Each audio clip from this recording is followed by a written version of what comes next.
उदालगुरि जिल्ला एबसुनि बानजायनायाव उदालगुरि जिल्लानि सिंनि टप 10 जोंनि बर' बिजोंनि फरायसा फरायसुलिफोरखौ बरायनाय हाबाफारिया सोलिगासिनो दङ आरो बे हाबाफारिखौ जिल्ला दखरा बा दुलाराय बर' फरायसा आफादा कमल कुमार ब्रह्म देरहासार बान्था महरै गावबा गाव लेभेलाव जोङो बरायदों मान बावदों आरो बिथांमोननो थुलुंगानाय मोनसे जोङो मान बा बे इन्सपिरेशनखौ होदों आरो बिनि गेजेरजों जोंनि जि गुबै थांखि जे बर' बिजोङाव फरायनाय बर' फरायसा फरायसुलिया गावनि सायाव जे मोनसे आत्मबिश्वास जि फोथायनाय बेखौ लाखिनांगोन आरो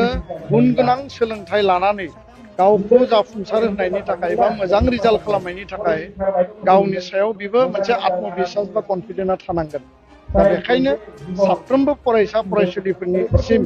जोंनि जि मोनसे गुबै जि आपिल जे दिनै बर' बिजों सान बर' मिडियामखौ दिनैनि सानाव 18 मे 1963 आव गिबि खेबनि थाखाय गायसनजेननाय जादोंमोन आरो बे गोलाव समनि जे मोनसे लामा हान्थिनायाव बर' मिडियाम बर' राव आरो बे बिजोङा दिनै जि मोनसे लेभेलाव फैबाय बिजों मिडियाम फरायनानै दिनै जोङो 90, 95, 96% जों मोननो हानाय मोनसे पर्याय फैबाय। 3831 जन फरायसा फरायसुलिया देग्लाय मेट्रिकआव फार्स्ट डिभिजन मोनबाय। बे बर' मिडियामनि मोनसे गोलाव समनि मोनसे देरहासारनाय जार्नि। दा बेखायनो साफ्रोमबो फरायसा फरायसुलिया जिउआव गोथौ आरो मोनसे जि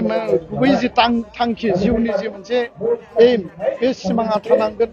आरो गोब्राब मोनसे नाजानाया थानांगोन, धैर्य थानांगोन, पारसेभेरेन्स आरो आङो साफ्रोमखौबो खावलायो जे नेभार गिभ आप, जेब्लाबो हगारनो नाङा, नाजाथाबबाय थानांगोन,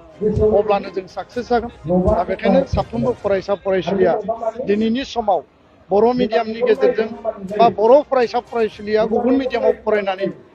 जि मोनसे सोलोंथाइ लानायनि मोनसे जि जार्नि आरो गावखौ जिउआव जाफुंसार होनायनि जि मोनसे लामा बेखौ गोथोङै क्लियार खालामनानै पांक्चुएलिटी डिसिप्लिननि गेजेरजों हाबा मावोबा रावबो बेयाव फेल जानायनि खोथा गैया। बे बाथ्राखौनो जोङो दिनै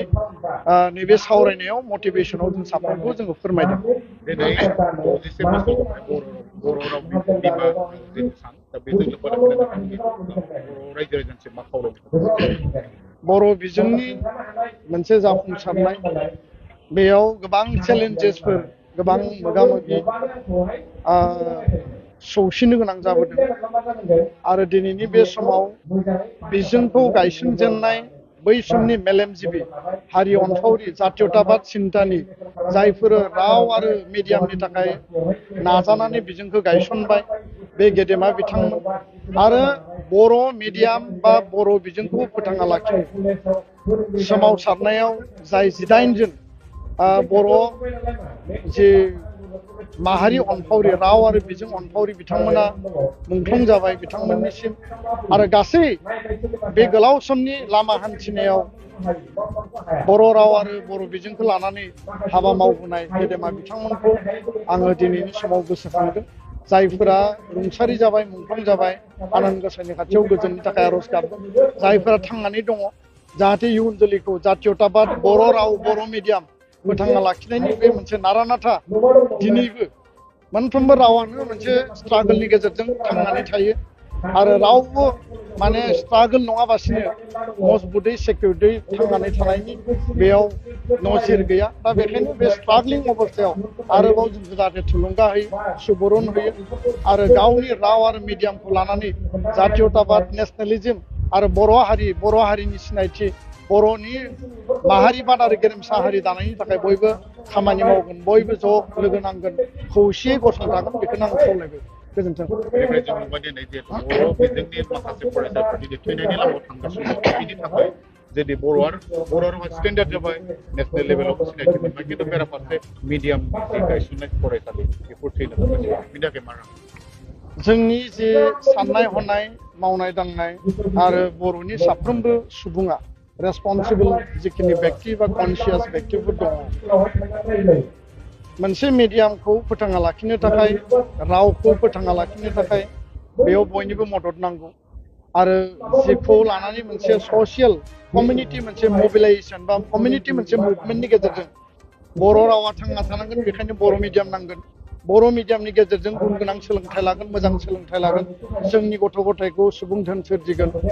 आरो दिनै राष्ट्रीय शिक्षा नीतिनि आधाराव बर' माने मादार टां मिडियाम बिमानि रावनि सायाव जे मोनसे बांसिन मुखुब होनाय जे हाबाफारि बा भारत नाङैनो बिमा रावखौ जे मोनसे प्राधान्य होनाय आरो बिश्वआव पण्डितफ्रा बुंदों जे गावनि बिमानि रावजों सोलोंथाइ लानांगौ दा स्कुलाव टिचार गैया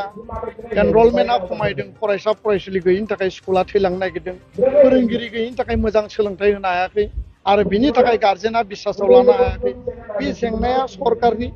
रायजो राजानि बिमा बिफानि कमिउनिटिनि आरो बेखायनो सरकार कमिउनिटि अर्गेनाइजेसनफोर आरो जोंनि गार्जेनफ्रा जुदि इउनाइटेडलि बिनि थाखाय जुदि बयबो मुखुबै खामानि मावोब्ला थारैनो जों बेयाव जाफुंसार जानो हागोन आरो बिनि थाखाय बयबो जयै खामानि मावनो गोनां दं होननानै आङो दिनैनि सानाव